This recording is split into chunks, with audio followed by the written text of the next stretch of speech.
Bonjour à tous. Je crois que tu vas nous présenter 3 plantes vivaces. Oui, pas plus. Voilà. Seulement 3. Voilà. C'est clair et net. Mais 3 plantes couvrantes. Donc des plantes couvre-sol cette fois-ci. D'accord.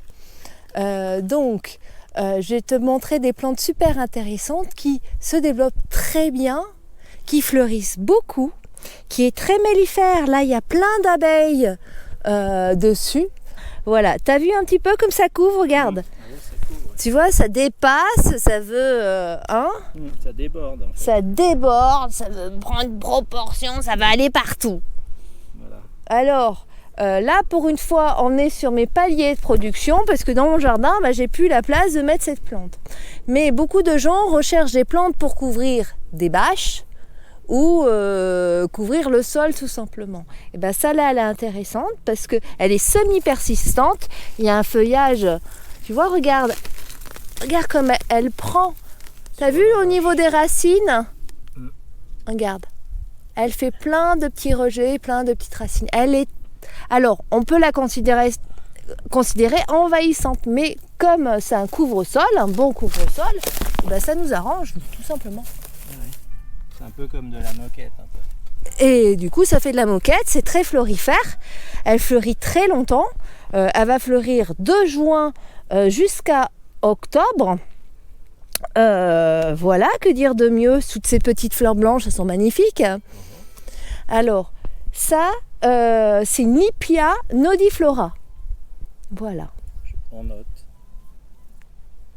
Et tu prends note. Je prends note. Donc intéressante, pourquoi on me demande de plus en plus ces plantes qui couvrent le sol. Donc celle-là, elle est rasante en plus. Donc je vais te montrer une autre plante aussi.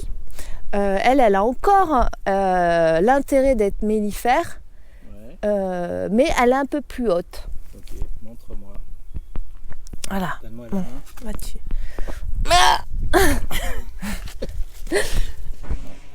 Alors, celle-là, regarde.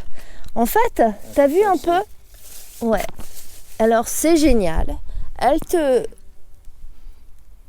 peut te faire des masses de fleurs. Elle est en fleurs depuis le début juillet. On est quand même... L'année dernière. Non. Mais non. Elle est en fleurs depuis le début juillet, donc de juillet à là, elle est encore en fleurs, donc elle va fleurir moins de mois. Facile, après on la taille, ça fait une enveloppe de fleurs roses vifs, c'est magnifique. C'est pas les saponaires cantonais. Tu sais ce que c'est les saponaires? Les saponaires, c'est les plantes qu'on trouve dans la nature et qui fait, c'est des fleurs savon. Tu les frottes et on peut en faire du savon. Ah oui, d'accord. Voilà. Mais celle-là, c'est une variété avec des fleurs plus délicates, avec un rose plus marqué. C'est une saponaire Susila intermedia. Je suis épaté. De toute façon, je la marque et tout, mais j'aime beaucoup cette variété. Regarde ce rose quand elle commence à fleurir, elle est vraiment sympa. Hein. Voilà. Franchement, c'est pas difficile comme plante. Une fois qu'elle a... alors, jamais taillée en automne, bien entendu, mais au printemps, on rassout. Dès mars, ça fait plein de feuillage, donc ça couvre bien votre sol. En plus, ça se forme bien en boule, le feuillage. Et après, très vite, ça fleurit et ça couvre tout le sol tout l'été. D'accord. Donc, c'est bien pour justement éviter la sécheresse du sol.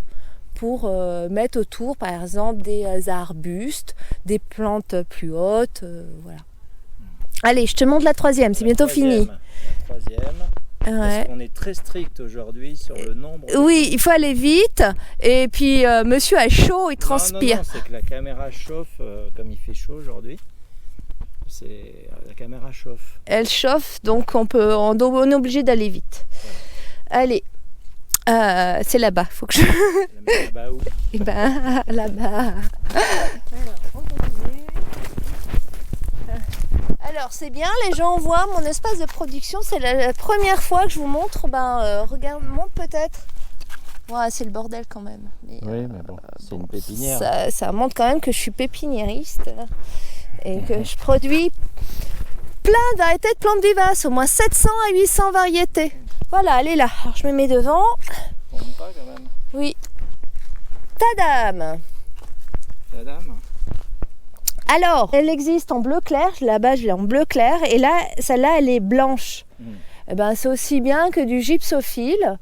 Ça couvre. Ça, c'est une calaminta. Ça fait des masses énormes et ça couvre tout ton massif autour. Tu peux bien la mettre autour de sauge d'ailleurs. Hein. Ah bon? Elle attire les abeilles. Elles sont super bons. Calaminta, elles sont comme la menthe. Tu veux sentir, chérie? Bah là non. Si. Je suis loin. Tiens. Vas-y, pour les gens. Allez-y, sentez. Arrête. Et regarde les abeilles dessus, tu vois? Ah ouais. Mellifères aussi. Et j'adore toutes ces petites fleurs blanches.